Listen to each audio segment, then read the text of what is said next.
नमस्कार, SPD news में आपका स्वागत है। पेश है 29 सितंबर बुधवार दोपहर 12:15 बजे राजस्थान की 12 बड़ी खबरें। राजस्थान हाईकोर्ट की जयपुर पीठ में मंगलवार को आधे दिन तक वकीलों और न्यायाधीशों के बीच गतिरोध बना रहा। वकीलों ने सोमवार को जस्टिस सतीश कुमार शर्मा के खिलाफ हाईकोर्ट बार से प्रस्ताव पास करवाकर उनकी कोर्ट के बहिष्कार का ऐलान कर दिया था। उसके बाद मंगलवार को सुबह सभी न्यायाधीशों ने भी सुनवाई से इनकार कर दिया। ऐसे में लंच आवर्स तक किसी भी मामले की सुनवाई नहीं हो सकी। बाद में सीजे इंद्रजीत महंती ने मामले में 6 जनों की कमेटी का गठन किया। उसके बाद कुछ हद तक गतिरोध टूटा और सभी न्यायाधीशों ने सुनवाई शुरू की, लेकिन वकीलों ने जस्टिस शर्मा की कोर्ट का बहिष्कार जारी रखा।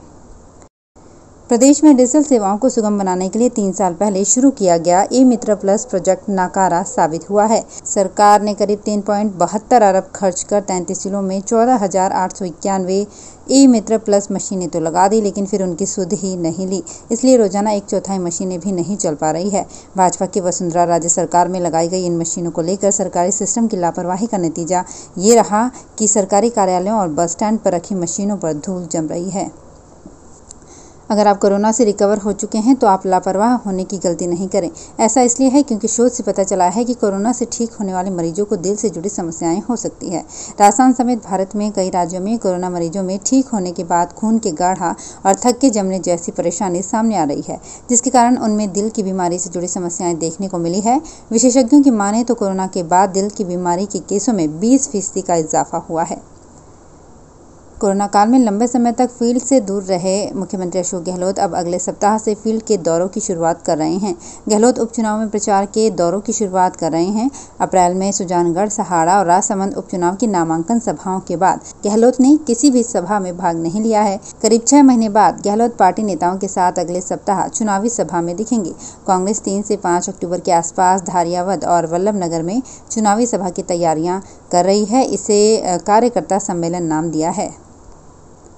राजस्थान कर्मचारी चयन बोर्ड ने 3,896 ग्राम विकास अधिकारी के पदों पर होने वाली भर्ती परीक्षा की तारीख का ऐलान कर दिया है।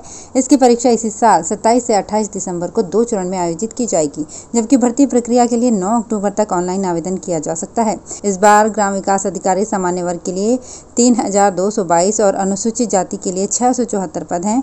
ग्राम सेवक भर्ती परीक्षा प्रश्न पत्र अधिकतम 100 अंकों का होगा। बहुविकल्पीय प्रश्न होंगे।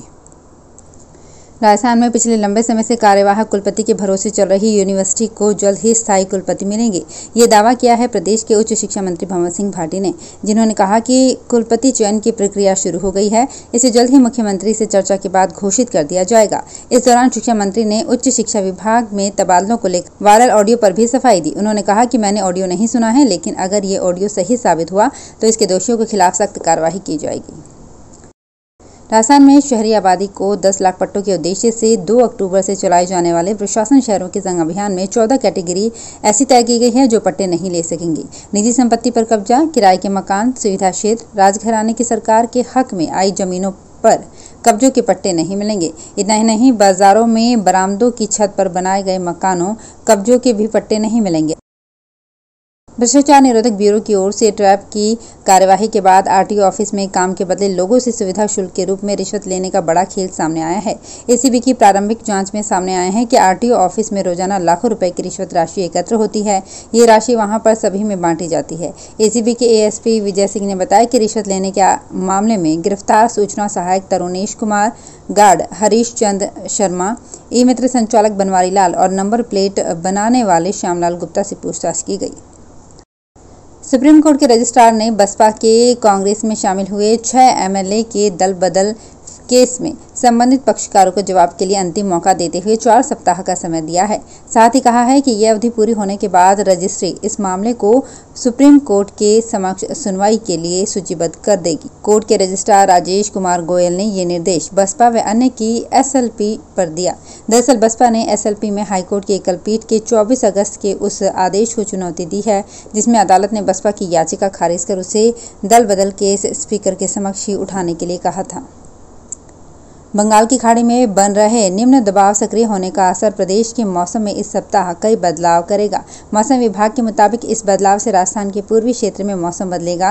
भरतपुर, कोटा, उदयपुर और अजमेर संभाग के कई जिलों के लिए अलर्ट जारी किया गया है। यहाँ हल्की और मध्यम दर्जे की बारिश के आसार हैं। जयपुर मौसम विभाग के निदेशक राधेश्याम शर्मा ने बताया कि राजस्थान में 29 सितंबर से 2 अक्टूबर तक हल्की और मध्यम दर्जे की बारिश का दौर बना रहेगा। बीते 24 घंटे के दौरान राजधानी जयपुर में बारिश दर्ज नहीं की गई। राजस्थान में दूसरी लहर के बावजूद नौकरियां बढ़ी है। ईपीएफओ की ताज़ा रिपोर्ट प्रदेश के लिहाज से सुखद है।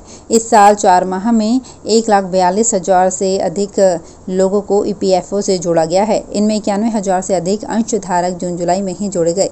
इनमें भी 45% से अधिक 18 से 25 साल तक की उम्र के युवा हैं, जिन्हें शायद पहली बार नौकरी मिली है। पिछले साल अप्रैल मई को छोड़ दें तो प्रदेश में रोजगार के अवसर बढ़े हैं। राज्य निर्वाचन आयोग 4 जिलों बारां, कोटा, करौली और श्रीगंगानगर जिले में भी पंचायत और जिला परिषद के चुनाव जल्द कराएगा। इसमें अभी कानूनी अड़चन आ रही है। इसके दूर होते ही चुनाव कार्यक्रम की घोषणा कर दी जाएगी। वहीं अलवर और धौलपुर में ये चुनाव 3 चरणों में कराए जाएंगे। आयोग की ओर से इसकी तैयारियां शुरू कर दी गई है। दोनों जिलों में 72 जिला परिषद सदस्य, 504 पंचायत सदस्य, 2 जिला प्रमुख, 2 उप जिला प्रमुख और 22 प्रधान व 22 उप प्रधान के चुनाव कराए जा रहे हैं। तो फिलहाल इस बुलेटिन में इतना ही। फिर हाजिर होंगे कुछ और बड़ी खबरों के साथ। एसबीटी न्यूज के और भी वीडियोस को देखने के लिए हमारे चैनल को सब्सक्राइब करें और नोटिफिकेशन पाने के लिए बेल आइकन को प्रेस करें।